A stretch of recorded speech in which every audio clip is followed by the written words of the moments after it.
It's been some time since we've done a full garden tour slash updates.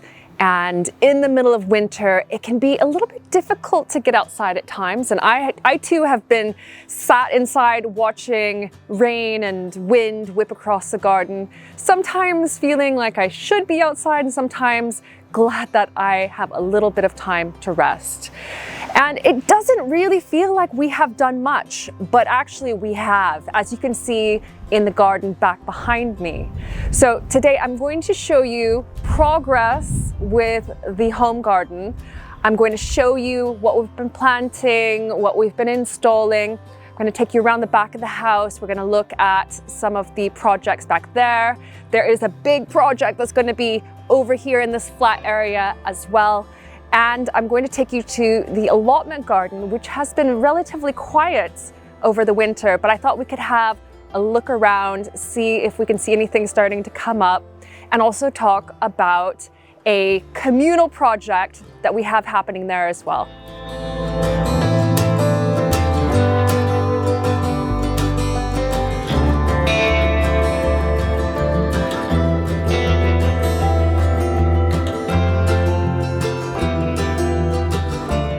I'm going to take you on a full look around the garden, but I just want to point out this bed first of all. And it was more of an afterthought really in planting it up with spring cabbage and some garlic, but I am so glad that there's at least something growing in the new garden. You'll notice that the spring cabbage is not protected, and that is because we have a really mild climate here on the Isle of Man. And in some places you might want to cover them with fleece, but it really is a very hardy vegetable, as is the garlic. And they are really just hunkering down, dealing with the weather, and then in late February to early March, we'll start to see some new growth, especially on the cabbage. I do have them protected with my netting system. This is the same netting that I use in the allotments, and it's keeping birds off of these crops. And there are quite a few pigeons in this area and pheasants as well. Over here in this bed, I do have some fleece down on this bed, and I've planted out the broad beans that I've shown you in a previous video. The broad beans I put out initially into the greenhouse, and then I put them into the veggie pod, but they started to get really leggy. And so I planted them out here and I put the fleece over them just to kind of protect them from the wind. And then I decided to nip out the growing tips. And you'll know that this is my first time growing broad beans. So this was a complete experiment, but it was a good one because I can start to see little shoots coming from the base of the plant. So they're sending up new shoots to replace those tall leggy ones that I nipped out. You will no doubt hear some activity behind us in the background, and we'll get to that shortly. But first of all, let's have a closer look at the vegetable garden so far. There are 9 beds that we've built, all using that same no-dig technique that I showed you last year. So that first one is right there on the right-hand side of the screen, and every other one has been built the exact same way.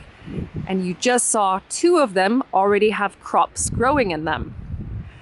All of the grassy areas of the pathways around the beds will be woodchip paths very soon.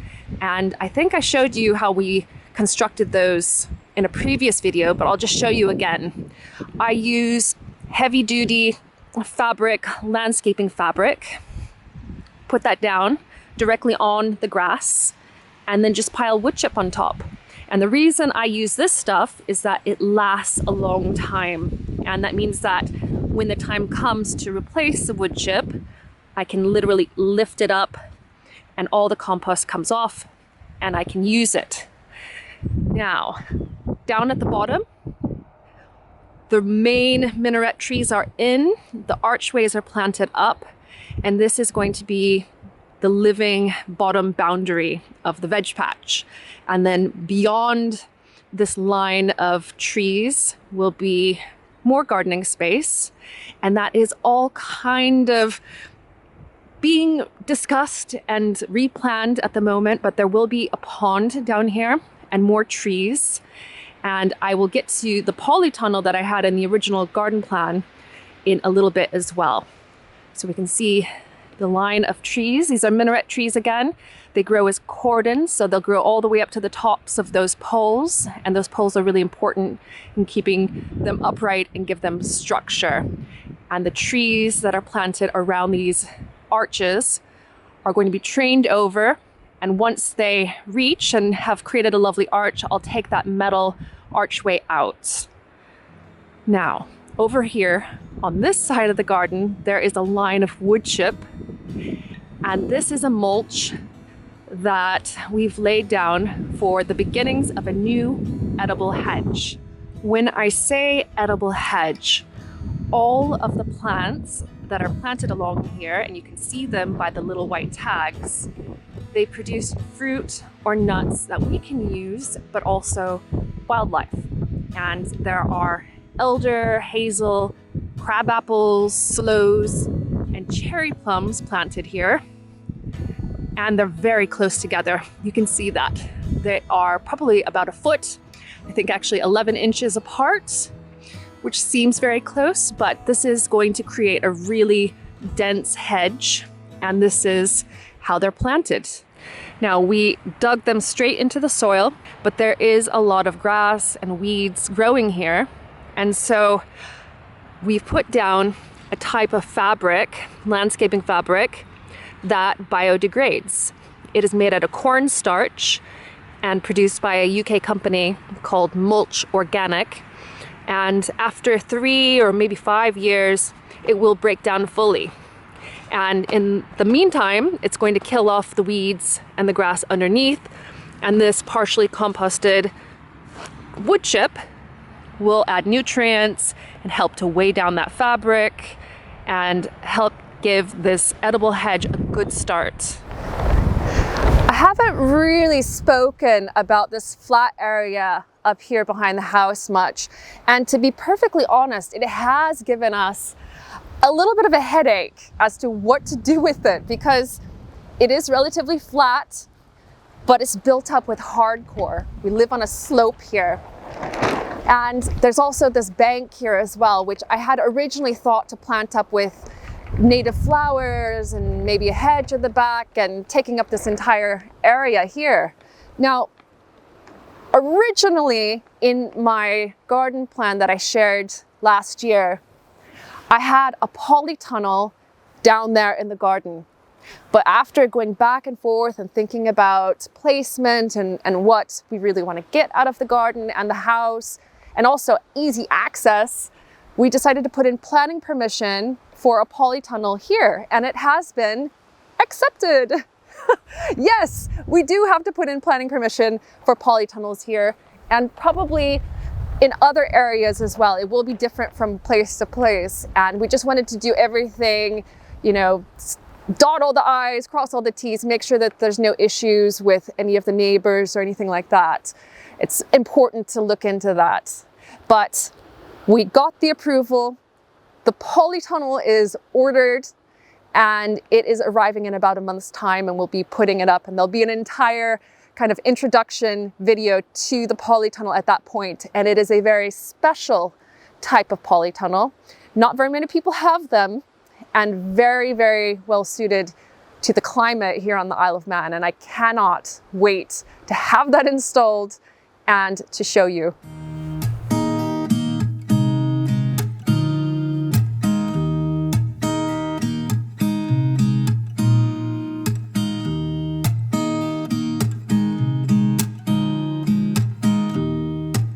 This looks a little bit different from the last time I took you back here.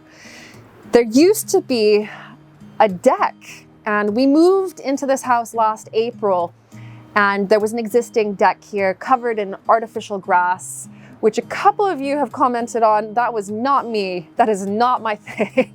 But we decided to just leave it until we had time to address it and think of a new deck and plan for it and save for one because we wanted to put in something really nice. But anyway, recently I've been walking around on it and there were bits that felt really spongy underfoot, kind of dangerous. And so we decided to lift up the artificial grass, and it was masking a massive problem. It was such a good idea to do this right now, not only just for spring, but also because all of the wood that made up the patio is completely wet and rotted through. It's this, Josh, what kind of wood is this?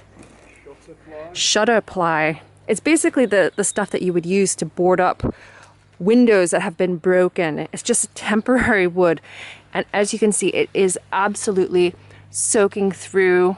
There's fungus eating it. It was basically an accident waiting to happen.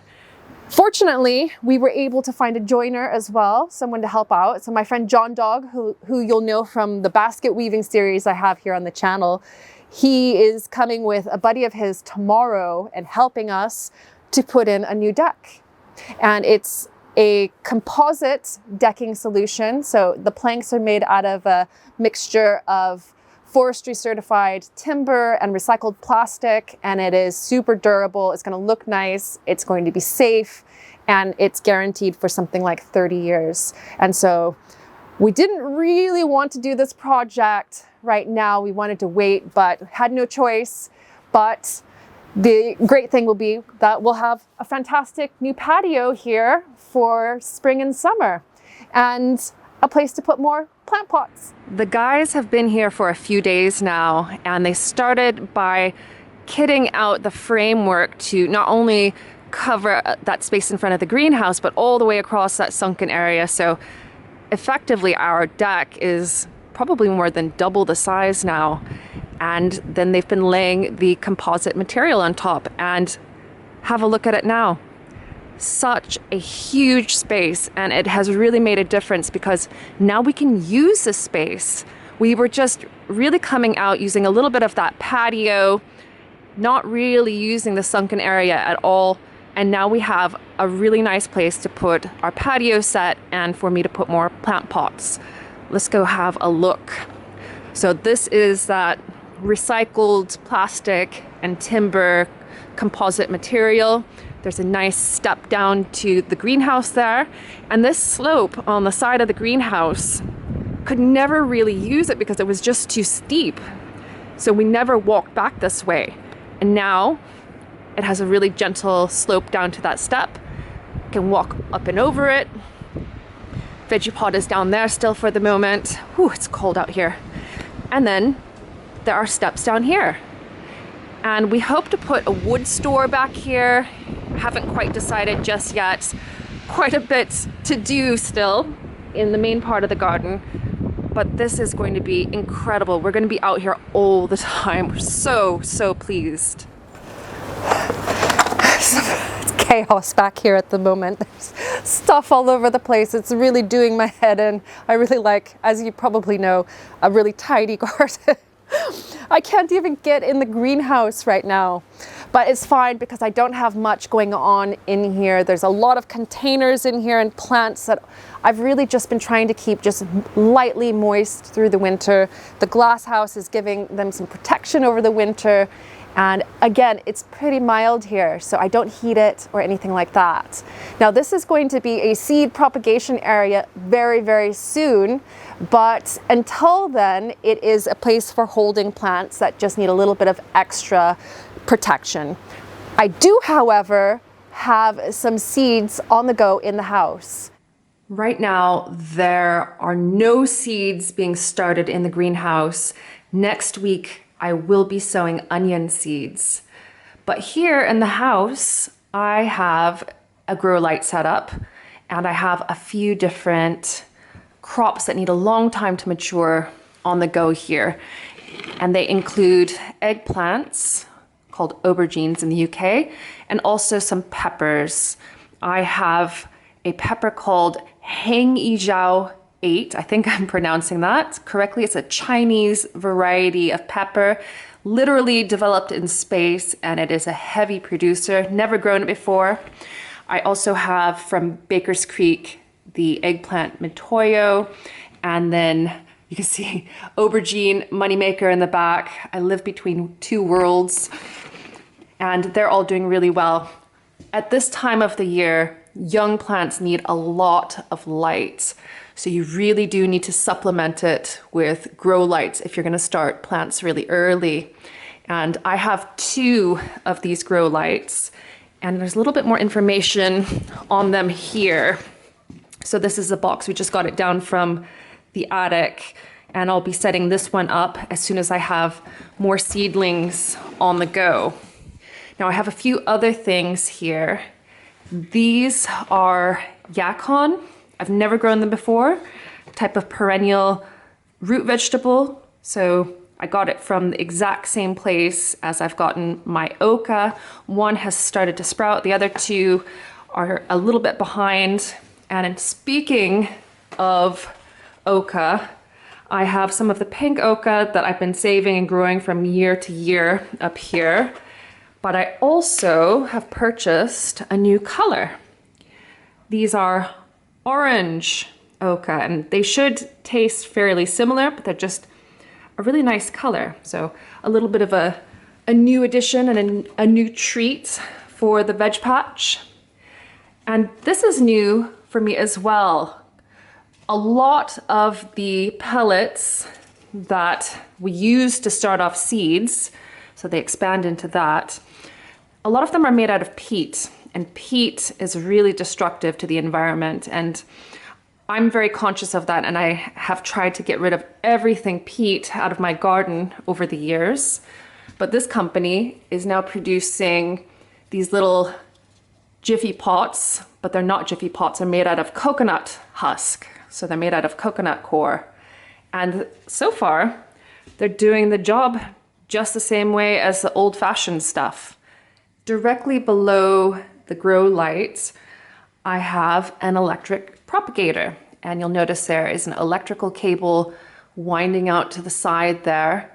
And it basically keeps the bottoms of these pots and trays a really cozy 20 degrees Celsius, so that's about 70 Fahrenheit. And so that really helps to stimulate seeds to start growing. Really important when you're starting off seedlings in winter. And I'm just waiting for these guys to germinate, and then I'll move them up to the grow light immediately. But I have loofah, which I've never grown before, lots of new things this year. And then more of the eggplants that haven't germinated yet, and some chilies there in the back. There are a few other pots here, and I bought some turmeric from an Asian supermarket a couple of weeks ago, and I'm going to attempt to grow turmeric out in the polytunnel this year. My potatoes, my seed potatoes are in now as well, and there are 5 types. I originally ordered 3 varieties, and then I decided to get a couple more. So I have Blue Danube, which is a fantastic kind of a violet colored potato on the outside, but nice white flesh inside. Purple Majesty, which is purple inside and out. And I found a little bit of rot in this potato, so I sliced it, and it seems to be growing, but the rest seem all right. Purple potatoes are delicious. This is my first early potato, Red Duke of York, red skinned, easy to spot in the soil. Ooh, there's already some sprouts on these potatoes. This is my second early, Elf. It's a new variety for me. And then I have a main crop as well, Desiree. As you can imagine, we've been very, very busy. And then of course there were the holidays and all of that. And we have been preoccupied, or I have, with the house and all of the projects happening here, inside and out. And so the allotment has been a little bit neglected of late, but that's perfectly fine, because you really shouldn't be doing too much in the garden in winter. Definitely not disturbing the soil too much or doing too much cleanup, because there are lots of wild animals that rely on untidy gardens for shelter and for food. And it also means that we can take a bit of a break. So it's actually been welcome having a little bit of time off from the allotment. But soon will be the time for planting potatoes and getting other types of crops in. And also we have a big project happening at the allotment, a communal project this weekend. So let's go over to the allotment. I'll show you what's been happening. I think that the allotment is looking all right, but there are dozens of tasks that I need to catch up on, as you will see in a moment. But I thought we could walk onto the site and just have a little look over the field. And first of all, I see that my autumn fruiting raspberries need to have the canes cut down, and that needs to happen pretty soon because they'll start growing anytime now. They probably could benefit from some compost as well. I'm just making mental notes as to what I need to do. The garlic is well and truly up. So all of the green leaves that you see down there, that is the soft neck and hard neck garlic. And I can see that there are more sprouts coming up here as well. Now, taking a closer look, I have rose white and germador. So the hard neck garlic is over here. The soft neck is over there. There's a subtle difference in the leaves. And then the garlic that is just starting to come up, that is the elephant garlic, which is in the leek family rather than a true garlic. And it grows a little bit differently. There are a couple of crops in this bed. There's some celery there in the shorter row that I'm not really sure it's worth harvesting. And then this is the perpetual spinach. And we have been eating a lot of that this winter, and it just keeps growing and growing. And I will trim it back and it will sprout into more fresh green leaves in the spring before it starts going to seed.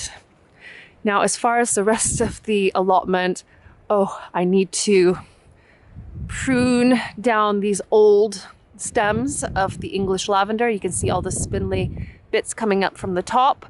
It's not a big deal. You can do that anytime in the winter or after they've spent in late summer and autumn as well. The thornless blackberries that I have growing down here, they need some pruning back, staking in, and their trellis needs a bit of work as well. And I can see some of the wire is a bit saggy, and so are some of the posts. So there's another job on the to-do list.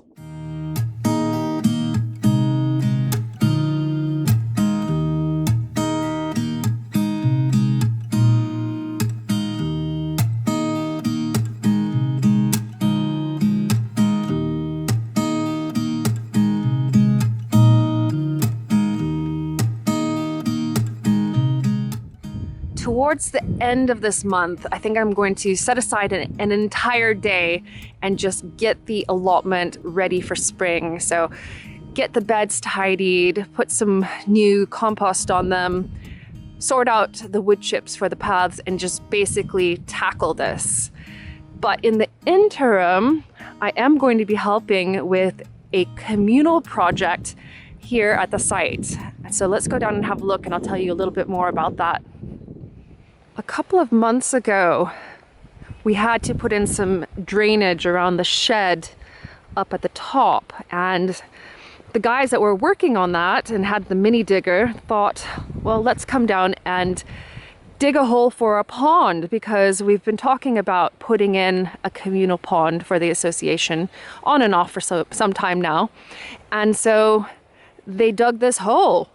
And so this weekend, we're going to start trying to transform this into a wildlife pond. So something that will encourage local wildlife to visit, including birds, but also frogs and hedgehogs and insects and bees and all kinds of things. Well, that is the garden in very, very early February. We are cracking on with the home garden, we're cracking on with the polytunnel and the deck, and things are starting to really come together from this point up. There's all of the lower garden to work on this year and also in the years to come, and a lot to keep me busy and preoccupied with growing not only in several places here in the home garden, but the allotment as well. And I think this year is definitely going to be a year for investigating alternative ways to preserve the harvest. I've done a lot of freezing in the past. It's not as common for people to do proper canning in Britain, so it's difficult to get a hold of pressure canners, but I'm trying my best to find one that isn't going to cost me an arm and a leg, because there is going to be a lot of food coming out of these spaces in a short period of time, and that would be an incredible feat to be able to supply all their own veg, and I cannot wait to at least try. It's going to be a great year. Thank you so much for watching, and if you haven't caught my previous video, I showed how to make garden obelisks using willow, and you can still do that right now. You can still harvest willow, and that will create a growing structure for your plants. It's a really good creative project. Head over there and watch that next. Thanks so much, and I will see you next time here on Lovely Greens. Bye for now.